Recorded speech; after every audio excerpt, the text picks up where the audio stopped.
India has taken action against Pakistan, blamed Pakistan for the terror attack. They've targeted 9 different sites, insisting that they're all what they call terrorist infrastructure. So we have India saying that 10 people have died, 32 injured, Pakistan saying 26 people have been killed, 46 injured, and Pakistan also saying that they claim to have shot down 5 Indian fighter jets. So this is very, very, very tense.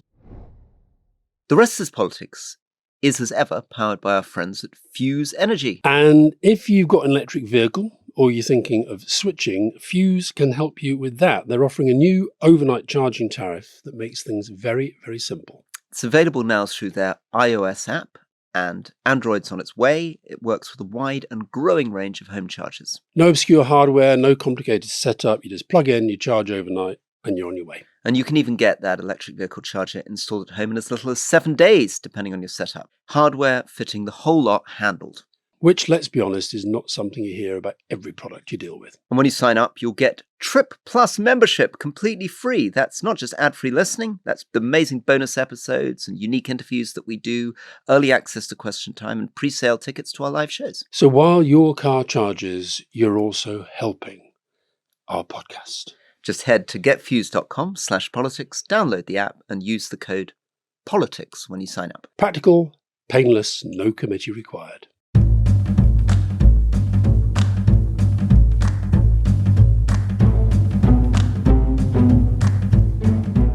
Welcome to the Rest is Politics Question Time with me, Alastair Campbell. And with me, Rory Stewart. We recorded most of what you're about to hear yesterday. And we also talked about Kashmir because we had a question from none other than a man named Mustafa Suleiman, internet guru, and who's been on Leading before. And he asked a question, our introduction to the history of Kashmir was what he called extremely lightweight and completely glossed over the important colonial context. So we talked about that and we talked about Kashmir. But of course, since then, and I regret to say, as we predicted after the terrorist attack in Kashmir a couple of weeks ago now, India has taken action against Pakistan, blamed Pakistan for the terror attack. They've targeted 9 different sites, insisting that they're all what they call terrorist infrastructure. So we have India saying that 10 people have died, 32 injured, Pakistan saying 26 people have been killed, 46 injured, and Pakistan also saying that they claim to have shot down 5 Indian fighter jets. So this is very, very, very tense. Rory, what do you make of it? Well, 2 weeks ago, we discussed the options that faced Modi. So there was this very, very disturbing attack in Kashmir targeted against Indian holidaymakers, where they were massacred in this beautiful Swiss valley. And Kashmir, as we explained, is the absolute sort of crucible of a lot of the violence in India, in particular because a predominantly Muslim population, which was reluctant to join India after 47. We can get into the details of how that worked, Mustafa Suleiman's question later, but anyway, became part of the Indian state. And after a period of relative peace, this terrorist attack happened. And that then, as we said, was likely to lead to a series of options for Narendra Modi. 2016-19, when there were attacks, India did respond. And what we pointed out 2 weeks ago is that the big debate was what kind of response. Was it going to be a response within Jammu Kashmir? Was it going to be a response within Pakistan-occupied Kashmir? Was it going to be within Khyber Pakhtunkhwa, or was it going to go into Punjab itself? And the closer it got into Punjab, the more risky we thought it would be. And indeed, it has happened in Punjab. One of these attacks is only 30 kilometers away from Lahore. And the reason that matters is that Punjab is the big population economic center of Pakistan. This isn't an attack simply up on the border region. So it's got symbolic importance. But as you say, it seems to have been a relatively limited strike. Now, these are all relative terms, but the footage suggests it was more on the precision end. Mm-hmm. And India, at least, is claiming that the people struck were people actively involved in planning new terrorist attacks on India. Now, you and I will remember from Iraq and Afghanistan and elsewhere that is what governments tend to say. And sometimes it turns out not to be the case, and you can hit the wrong targets and your intelligence goes wrong. But anyway, that at the moment is the story. Well, just jump in there. There is a guy, Maulana Masood Azhar, who is a UN-designated terrorist based in Pakistan. He has said publicly that 10 members of his family and 4 of his closest associates have been killed in the strike. Now, I have no idea of knowing that's true, but that I thought that although I can see why he did it and why he said all the things he did, in a way that may have helped the Indian narrative that we are only targeting people involved in what they call the terrorist infrastructure. Absolutely. I think that, so the most optimistic scenario from the point of view of what I suppose the world is concentrating on most, which is peace, would be that India's done a relatively precise strike against terrorist infrastructure. But, and here are the buts. I talked about the Punjab but. The next but is the but you mentioned, which is the shooting down of these planes. Now, India at the moment, I think, has acknowledged 2 planes down, not 5. But Pakistan is saying that 3 of the planes shot down were Rafale fighters, which India recently purchased from France and were meant to be great game changers in the Indian Air Force because they allow you to shoot from the Indian side of the border remotely. So there is a real sense of potential humiliation for the Indian military that these famed fighters were shot down. Now, again, that isn't necessarily the end of the world because, again, in 2019, Pakistan shot down a plane, captured an Indian pilot who was quickly returned, and Third World War indeed did not happen. But there is a question of whether Modi will come under political pressure because those planes came down. And then the bigger question, of course, is what does Pakistan do now? And in 2019, Pakistan responded with strikes into India, which India denied really happened at all and said didn't cause any damage. What sort of strikes can Pakistan do? Well, there are not the equivalent of these terrorist bases in India. So they would have to hit military, paramilitary infrastructure. And the question is, does Pakistan hit Indian military bases with soldiers in, killing people? Or does it more symbolically hit half-deserted border posts? And this is where the danger comes, because there are certain factors which make it more dangerous in 2019. One of them is the new Pakistan Chief of the Army Staff comes from a more religiously conservative, more nationalist background and has been making much more inflammatory comments about India. So you've got that Pakistan side and the Pakistan I think also economy just jumping on that as well, Rory. Yeah, I think what's worth saying about him as well, and about Pakistani military figures more generally, we think of our military figures and American military figures and European military figures who tend to be very much subordinate to the political leadership. This is a guy whose face you will see on posters, you will see it on the back of cars and lorries. He is a big public figure with a big public profile.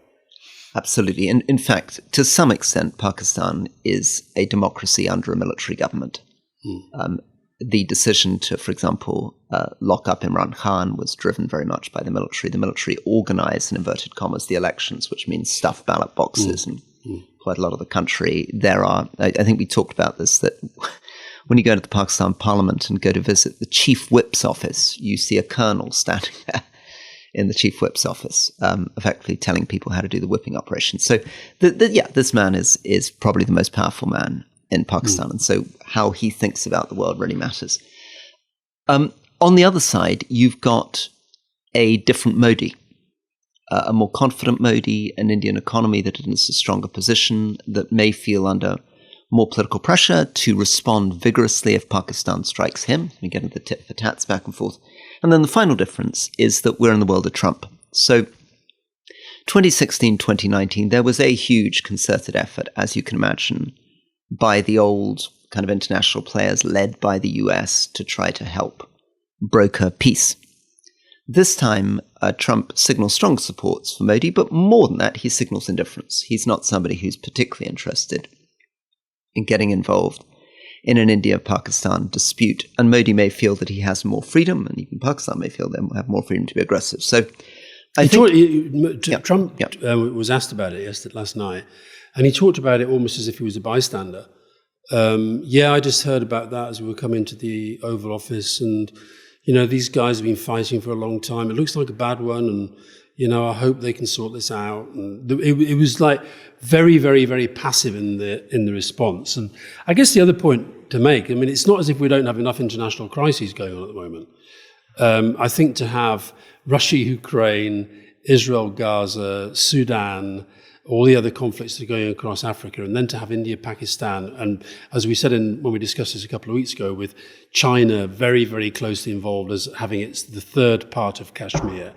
I guess the other thing we have to be very wary about is in those countries, including ours, where there is a very large Indian population and a very large Pakistani population, sometimes living in the same places. Whether we just got to keep an eye on that kind of those sort of tensions spilling over as well. Yeah, you're completely right. When I was in Parliament, and it would have been true for you when you were in government, that the three big issues that really hit British communities were Israel, Palestine, Cyprus, and India, Pakistan over Kashmir.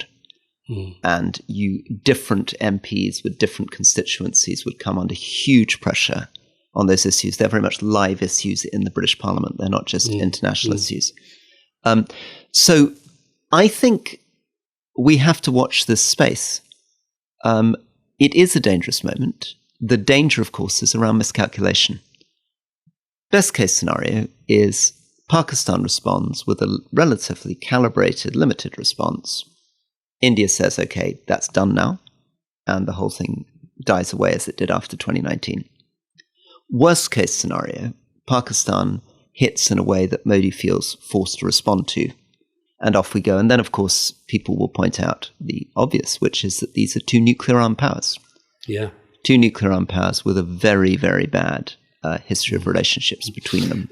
Now killing each other. The chief minister in Kashmir, Omar Abdullah, and I don't know exactly where he stands on the political perspective. He has been out straight away saying that the onus lies with Pakistan to, as he put it, lower the guns. Now, is that because he is the chief minister of Kashmir wanting to bring down the temperature, or is that because he's the chief minister of Kashmir? Because what I'd heard before is he didn't have very good relations with the Indian government. So Omar Abdullah is a very interesting figure. He is, of course, a Muslim who strongly opposed the decision by Modi to make Kashmir a federally administered territory. He was criticized for having meetings with the Pakistan government. So to some extent, if you're a Hindu nationalist, Omar Abdullah is a slightly suspect figure, and in fact, he's actually been detained in the past. But he's also now the chief minister of an federally administered Indian state, and therefore, from the Pakistani point of view, a little bit suspect on that side. Probably, without sounding too centrist dad about it, maybe a sign that he's doing a good job if both sides are a little bit suspicious of his stance. Final thing on him. He was born in Rochford in Essex. His mum is English. And both his father and his grandfather were chief ministers of Jammu Kashmir. We talk about this a little bit with Japan. We talk about this a little bit with India. But, you with your class analysis of politicians and their backgrounds, here's another example. I guess the final point for me is that economically, this is going to hurt Pakistan a lot more than India. India, much bigger military and so forth. And Pakistan at the moment, they've got this massive IMF bailout program underway, and they've got real economic problems. So India can probably endure this longer and with more titting and tatting than the Pakistanis. Yes, although I think Pakistan's resilience and nationalism can be fueled by the economic problems, so that we have these sort of weird things. Now listen, because we won't now have in this episode your answer to Mustafa Suleyman, do you want to just briefly give an edited version of the answer that you gave and rebut the idea? No, I don't think we should rebut it, because what we said when we discussed this, let's start in 1947, and Mustafa is essentially saying we didn't focus enough on the history. Yeah. Fair point. Yeah, so Mustafa's point, which is a good one, is that a lot of the tension between Muslim and Hindu communities in India does partly reflect the fact that the British Empire, the Raj emphasized those identities, lent into them and created different legal structures for Muslim communities. And part of this was a policy, frankly, of divide and rule, pitting communities against each other in order to keep the British government in place. And partition, which created the problem in Kashmir, tore India apart, was put together very, very quickly, very hastily. The Radcliffe Commission that drew the border. And this is something I'd love to talk to Willie Dalrymple and the Empire Pod team about, how odd it is.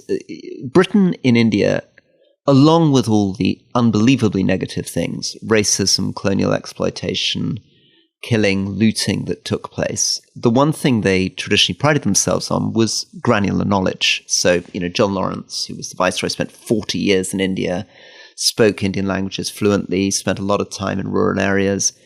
And yet, when it came to partition, Radcliffe, who chaired the commission, hadn't visited India, and the thing was put together in 5 weeks, drawing lines right the way through the middle of villages and somehow ignoring 200 years of British granular study of India in the process. And it's also finally true that the creation of this Kashmir problem is about the Maharaja of Kashmir, and that's partly about the British relationship with what's called the princely states. In other words, the British Empire in India directly administered certain places, Bengal and Calcutta, for example. But there were 537, I think, princely states, ranging from tiny things about the size of my constituency around Penrith to enormous places like Hyderabad, which were ruled indirectly through political agents. And Kashmir was one of those territories. So thank you, Mustafa, for drawing attention to the fact that British rule is also part of the backstory for the tensions happening in Jammu and Kashmir. Although I would also say it's a very, very classic situation which would remind you, Alastair, a bit of Northern Ireland, of the real problems of a government, increasingly Hindu nationalist government, administering a predominantly Muslim territory, where wherever those sectarian divisions came from, even if they were exaggerated by colonial authorities, are very real. Yeah. Well, I think I've told you before about a time when we were in India and Pakistan, and we went to Pakistan first.